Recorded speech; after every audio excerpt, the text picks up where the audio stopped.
What's up, Bakugan fans? It's D Hart. Today I'm going to look at making a list of the strongest fusion Bakugan in the Aquos faction for the Bakugan Pro trading card game. Here are all the Aquos fusions that exist. I think, pretty sure I have them all. This top one here is sad because out of all the ones that I have and that we have, I believe, this one is canceled, Garganoid Webem, and it just so happens that he could potentially be one of the strongest fusions that we have. So we're going to get into what that means in a second. As a quick recap to what a fusion Bakugan does in the Bakugan Pro trading card game, this is the character card for the fusion. The character card is Aquos, so you can include this in your Aquos faction. It counts as that faction. You do not look at the back to include which factions exist and which cards you can play with it. It's not Aquos and Ventus from the start, so if you're running mono Aquos and you have Clopter Apollyon, you can't include Ventus cards in your deck. You can only include the Aquos because you start from the front. And in the front, he's just Aquos. So when we have Clopter Apollyon out, he starts out on this side. You can play with him like a normal Bakugan, and when you choose to, you can pay the 2 energy costs to fuse. When you do that, that means you flip over the card, and you use this side as the new character card in all the battles. You get these new stats. For stopping purposes, when you are doing damage to an opponent, Clopter Apollyon now does count as Aquos and Ventus. So if they have a card that says stop Aquos, stop Ventus, they would be able to stop your Clopter Apollyon. So fusions are a super fun, super cool idea for the pro trading card game. There's a lot that's been said about fusions and their strength and how they were created. So for all those who already know, you already know. For those who are new, what happened with Bakugan Pro trading card game fusions is that while they are amazing and super fun, their stats have been somewhat underwhelming. Usually it's better to just use a regular Bakugan, a non-fusion Bakugan, to get strong stats without having to pay a cost to get improved stats.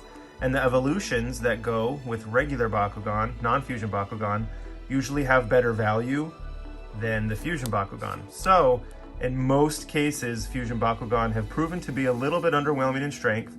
But for me, I think it's been fun to go back and look at all these fusion Bakugan and dissect them a little bit, the value and the mechanics behind it, just to understand trading card game development. How to keep consistency with the power curve, especially when you're using fusions and evolution and gears, in addition to all the action cards and stuff that you're playing. So now we're gonna get into the list. These are somewhat in order, but what's fun about Bakugan is that the list can be so nuanced, whether it's damage wins, whether it's a certain strategy that you're playing with. So there's different ways to rank this power list. It could be by damage, it could be by B power, it could be by the base B power on the card, it could be by the value that you return for the energy for B power and for damage, and you can include the bonuses that come with the cards as well, and how they fuse. So we're gonna look loosely at how this list is stacked up from best to worst in terms of the B power ratio and value that is returned for the cost of the fusion, meaning it's the most valuable, most efficient fusion. And then at the end, we'll also take into a lot of consideration the B power reach that you get on the fused side. So how high does the B power go for the fused side? And how does that align with what it costs to get there and how many turns in the game it would take? So sorry for the super long introduction. Now we're gonna get into who do we think could be the strongest Aquos fusion Bakugan for the Bakugan Pro trading card game. So first up, could be, maybe, Garganoid Webem. This was from Shields of Astroya. He was actually canceled. The toy was canceled. So you can see down here, EC. This is an epic character card that came in Shields of Astroya booster packs, the latest booster packs, the latest card set that was released, even though it's really old. It showed up on eBay, so a bunch of people tried to buy them up. This epic character card came in those packs, so we know what the epic character card would have looked like, even though we never got the toy, so you really can't find him or use him in a game. But if you could have, he potentially could have been one of the strongest Aquos fusions that we have. So base stats, 500B, 4 damage, comes with a shield and a fire fist, and he has this Victor boost. Boost means if you have 7 or more energy cards in play, you get to fuse him. So this fusion fuses for free. He doesn't have any cost, which is hard in the calculations because it's just free. It would be the best ratio, the best value. However, you have to wait until the 7th turn, 7 energy cards, or if you're playing Aquos or Ventus, you can ramp. You can put out more energy cards early in the game, and you could have that strategy, and then you could fuse him a little bit sooner in the game. The 6th, the 5th, the 4th, really aggressive would probably be the 3rd or the 4th turn. That'd be super aggressive, but I'm sure you could do it. And when you do that, he goes from 504 to 1610. So that B power ratio is enormous. It's huge. It's a difference of 1100 B and 6 damage that you get for free.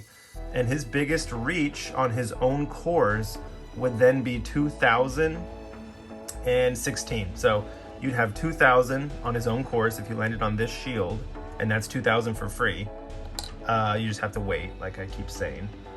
Or you could get that Fire Fist for 6 and be up to 16 damage, and that'd be cool for damage wins as well. The only drawback is you just have to wait. You just have to wait, but it's free. So if you put that into your strategy, this guy would be awesome. However, I should just stop talking about him because it's sad. He's not released, he's not out. What I think people could do, and what I'll do for sure in my own circles, is you just roll a different model of Garganoid Webum in a different faction. You just bring it along, you use the toy, and count him as Aquos, follow the card, not the toy, but just roll the toy for the heck of it, and use the card, and you could still get all the benefits and use this card. So he is in Shield of Astroya booster packs. You can find him on eBay, and he is potentially the strongest Aquos Bakugan fusion. After that, we have Clopter and Napoleon. Here's the toy. The toy is awesome. It's a lot of fun. Even though he potentially comes across as one of the strongest Aquos Bakugan, purely in a sense of his value for the cost is really, really high and great. He doesn't get a super high B power reach, so that would put him super low on a different list if we ranked it by highest B power, but I'll talk about all of that. So here's the toy. Focus, okay. And then the card. So 300 B, 3 damage, 2 shields, and he fuses for 2 energy. After you fuse him, he goes up to 700 B and 4. And so that value is 1 energy for 200 B and 1 energy for half a damage point. Now, 1 for 200 on this list that I have is actually the best value return that you can get. There's actually 2 of these Aquos Fusion Bakugan that return you 200 B for 1 energy when you fuse them. The rest keep going lower until it gets to like 57 B for 1 energy. So that's how I'm gonna go in order. But his overall damage, his overall B power reach is only 1100, and it's on this core. So it's a fun play to do early on, but I mean, you already know, you're probably not gonna be using this guy because even if he has a great value, his B power reach is really low, and that puts him on the bottom of the list in that case. So fun Bakugan, but not one that you're gonna use competitively, which is sad because his model is so cool. Third up in the value efficiency trade list is Maxitar Zentar. And where is he at? He's right here. His toy is also really cool. Super, super fun. He starts with 200 B. He's only getting up to 400 B on a magic shield. So you get 200 B for free. That's why the whole value thing comes out to say, hey, this is really good. You get 200 B for free and 2 damage for free. However, he fuses on a magic shield, so that's fun. So you could roll him on an 800 B magic shield for Fusion Bakugan. And he's getting up to 1200. So that's really low competitive wise. 7 damage with 1200 is actually pretty good. That's pretty high. But I mean, he's not, even though he's Shields of Astroya, we've gone another 2 years after these cards were made as far as power creep and character cards. So 1207 is weak. The free energy is great, but not enough to make him viable competitively. So that's what I think. Let me know what you all think. He doesn't come with a Fire Fist to make him damage wins at all. So he's pretty stinky, even though he's really cool looking. Okay, the fourth one on this list is Pegatrix and Goreen Ultra. And this one is actually the highest B power reach that we can get on his own cores, so that could make him potentially the strongest Aquos Fusion Bakugan that we have. So Starts out at 403. That's really low as a base B power. And just small aside on this, all these Aquos Fusion Bakugan and their base B powers, as you see me scrolling through here, they don't go higher than 700 and they don't go lower than 200. So they do not have high base B powers. The highest reach that any of these Bakugan can get without being fused on their own cores is 1200. So they're not meant to be good on the base side at all, which is understandable because they're Fusion Bakugan, right? So on the B power reach side, the highest is 2100, and that is Pegatrix Goreen Ultra. So you fuse them for 6th turn, which is a long time to wait, unless you're energy ramping. You get up to 1508, and on the highest helix for B power, you're at 2105. So that's fun, that's viable, that's competitive, but waiting until the 6th turn is where we get into trouble with Fusion Bakugan not being strong, because before you fuse them, being at 1000 B and 0 damage is not competitive, not strong, and you're probably not going to win with him unless you have gears and you get lucky. But when you get to that 6th turn and you fuse and you're 2100, that's strong, but you don't have any energy. So there's a good chance you could lose that turn too. So he'd be really strong on the 7th turn. When you roll him, he's 2105, and you can use all of your energy. At that point, it would be 7 energy to use cards, add B power, and then he would be strong. So he's the strongest by damage, B power reach. His efficiency trade-off is 1 energy for 183 B and 1 energy for almost 1 damage, if you do all those little calculations over here. So that's what we have for potentially the strongest, but value-wise, number 4, or number 3, if you even count Garganoid Webum. So there we go. After Pegatrix Goreen Ultra, it just gets lower and lower, less and less efficient, but it's still fun to look at all these guys. So here's Sabra Pyravian Ultra. I love this toy. The mold is really cool. You got Pyravian in the middle and Sabra on the top, who, I don't know who Sabra is. Somebody that watches the show tell me if it's like Anilius, Hydronoid, a different type of Bakugan that they don't have in cards individually, but as a fusion they have him. Somebody give me the backstory. He comes with a shield and a green fist, 400 B2 damage, and he fuses on 4 energy. That puts him at 1105, and on his own core, he can get up to 1505. Damage wins with the green fist. You can do 3 more damage, and it'd get up to 8. So for the 4th turn, getting up to 1500 is not strong, because Bakugan get up to 1500 and even up to 2000 on their own with no fusion. So lesson in game design, I don't know, it would have been cool if these would have just given you a flat 200 or 300 B for the energy printed here. So if this cost 4, it would have been cool to give him 800 B, and that would have put him at 1200, which is actually pretty dang close.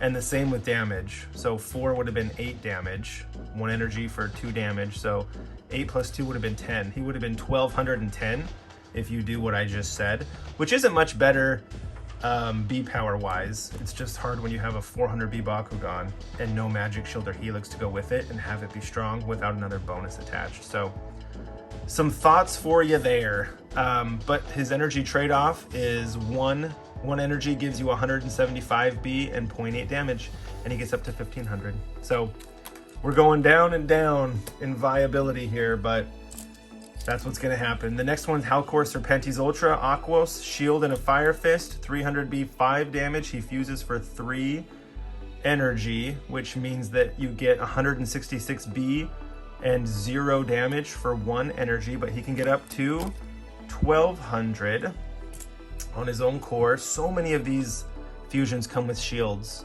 I think it was 1, 2, 3, 4, 5, 6, 7, 8.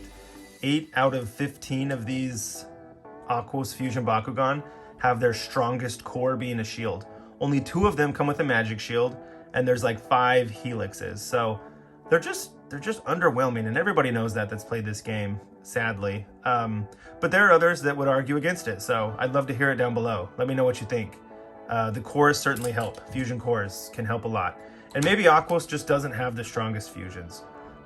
So he's getting up to 1205. but he has 3 Frost Strike. So if you can win a battle with Halcor Serpentes Ultra, your opponent would have to pay 3 extra energy to stop your incoming attack of 5. So that's strong, that's cool. And for 3 energy, it's a low enough fusion cost that you can actually get this guy playing by the 3rd, 4th, the 5th turn. It's not too long to wait, so that's fun, that's okay. The next strongest, the 6th or the 7th, depending on using Garganoid Ultra, who doesn't exist, Garganoid Webum, is Troxyrus. Troxyrus is right here. 600B base, 3 damage, shield and a green fist, 6 to fuse. He can get up to 1406, which means you get 133B and half a damage point for 1 energy. But he also has 3 Frost Strike, which is really cool because, again, like we just said, your opponent has to pay a lot more energy to stop you if you get a win. And waiting until the 6th turn is kind of long, but you could do it. And then getting up to, I mean, 1800 on his own core is not good. Other Bakugan nowadays are already at 1800 off the roll. You'd have to try to share a fusion magic shield and be up to 2200. 2206 for 6 energy. You could definitely win. Maybe not the turn that you fuse him, or you could, but the turn after you definitely could. You'd have a chance to win. But waiting that long can be difficult. There's a good chance you would lose all your matches with Troxyrus from the 3rd to the 7th turn. And that's kind of how this fusion would work in my eyes, I think. So there you go. Next up is Dragonoid Shredderus. Where is he at? There was Troxyrus, Dragonoid Shredderus. So he's 600B 2 damage with a Helix, which is a strong core. He fuses at 4. That feels like it's early enough to make him viable. And he is getting up to 1600. 1606, because with Shadow Strike, you don't get to reduce your Bakugan stats. So that's pretty cool. 1606, the 4th turn. You could play him on the 3rd or the 4th turn if your other Bakugan had already won. 1606 off the roll is okay. That's strong. You know, other Bakugan, 17, 1800. If you had that magic shield for fusions, you'd be 1800. And that's okay, that's fine. I mean, I feel like he is better than the last 2 Bakugan we just looked at because he's getting up higher, even though his value efficiency is a little bit lower. So I would use Dragonoid Shredderus before I would use Halcor Serpentes Ultra and Saber Pyravian Ultra. So there we go, he's falling in at number 8, the way that I've lined it up. But here is number 9, Hydorous Trino. He comes with a magic shield. He's 1 of 2. The other one was Maxitar Zentar, who fused for free on a magic shield. And here's the only other one. So he's getting up to 1150 off the roll and 2. He fuses for 2, which is awesome because you can do it really fast. Do it early. He can get up to 1500 on a fusion magic shield and 4 damage. And this is an epic character card. I don't know if I found in my binder if I even had a regular character card, but I should have somewhere. So without the epic character card, this would just be blank. There would be no writing. But with the writing, you get to draw a card when you turn it face up. So that makes this guy even better, and you can get to 1500 for only 2. So the efficiency, you know, it's 1 energy for 100B and 1 damage, which is not good, but it makes him feel better to play, knowing that he can get up to 1500 that quickly and you still get to draw a card. So it's almost like you're just paying 2 to draw 1 card. And the ratio for Aquos to draw a card is usually 1 energy to draw 1 card and another bonus like re-rolling or another 100B. So it's efficient, it's good. This might make him one of the strongest Aquos Bakugan in all of these rounded stats. He'll get up to 7 for damage if you're just rolling on green fists, which is nothing, and it's not going to help you with damage wins. So I like Hydorous Trino, and honestly, this mold, the Ultra, I think is one of my favorites. I like the dinosaur-looking ones, the rhinos with the shield. This is cool to me, so I like him. He could be on the top of the list, a lot higher, just because of his utility, even though his reach is only 1500, and his ratio is 1 for 1. The next one is Hydronoid Krakelios. He is right here. Base 600, 2 damage, 3 diffuse. He has a Helix, so Helix and a Fire Fist, 2 really good cores, which is fun. So he'll get up to 8 damage. He'll get up to 1200 B and 0 damage. He's somewhat, you can try to get by with him in the start, being at 1200.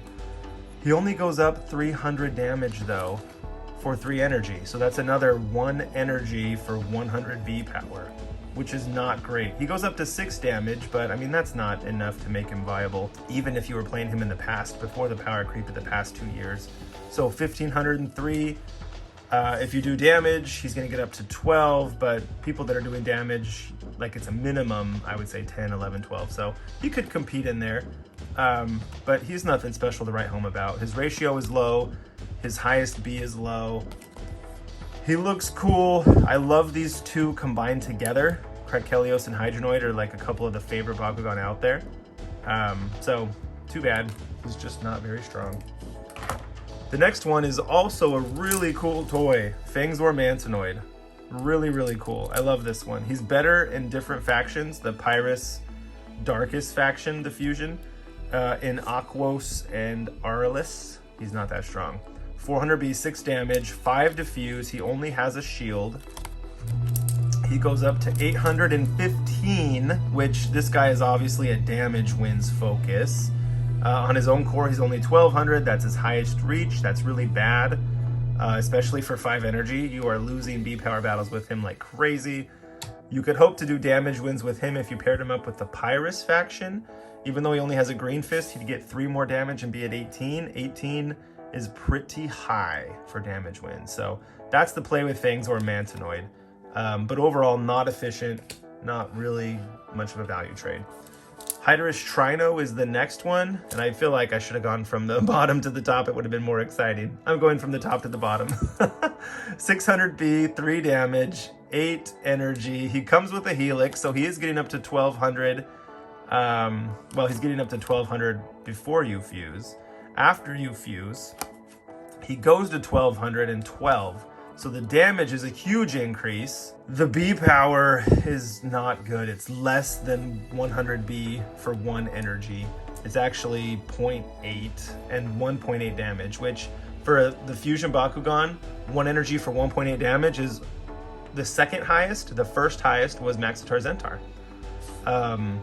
So he'd be a fun damage wins on a Helix that does damage, focus.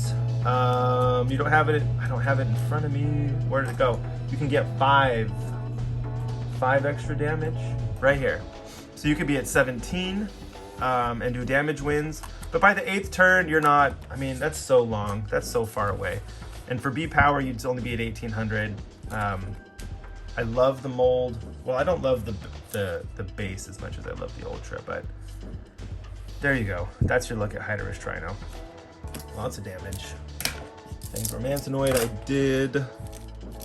Dragonoid Treacherous I did. All right, Hydrus Batrix.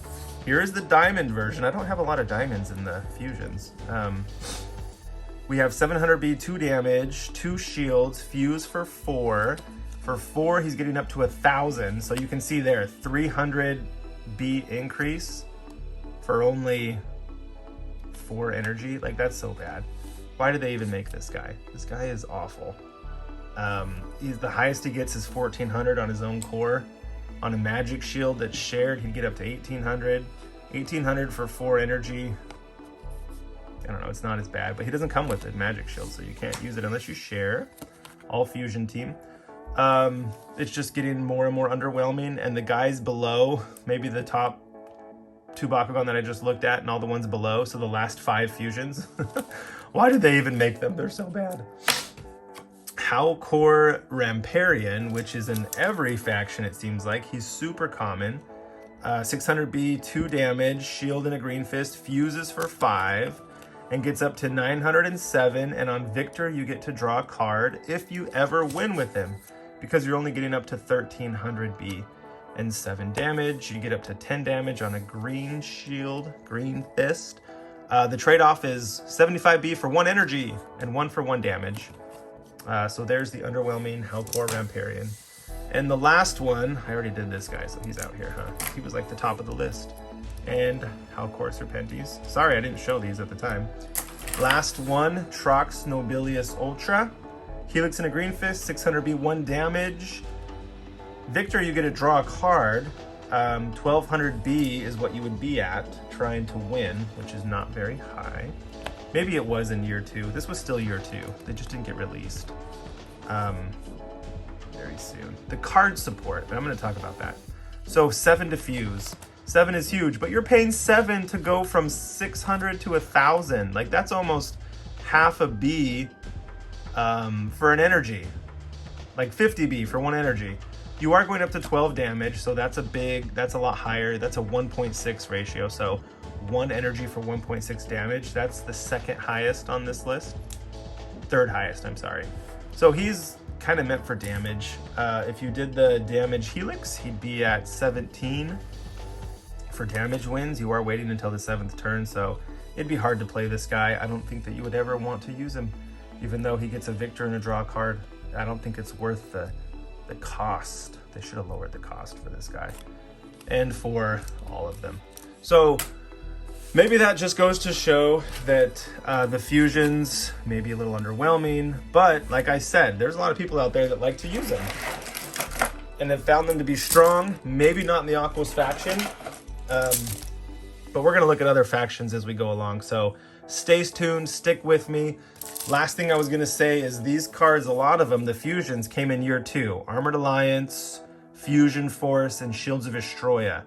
And we didn't get card support for Shields of Estroya until just barely, randomly off eBay by accident. Somebody got some random shipment from the company. So the cards, the fusions, would have been better if we had the Shields of Estroya booster cards, the card set that came with them, because there's lots of bonuses for fusions. Like if you have a fusion, draw a card. If you have 3 fusions, free 600B type thing. So they would have been better, they would have been stronger, and this list wouldn't have been... We would have thought that fusions were better early on, I think, as we built decks around them with cards that helped. So let me know what you think. How do you feel about fusions? I do love that the cards are flipped to full art. That is so cool. The idea is amazing. They're going to make some more fusions here in year 5 for Bakugan Legends, so I can't wait to see if they fix the problem and made the fusions stronger.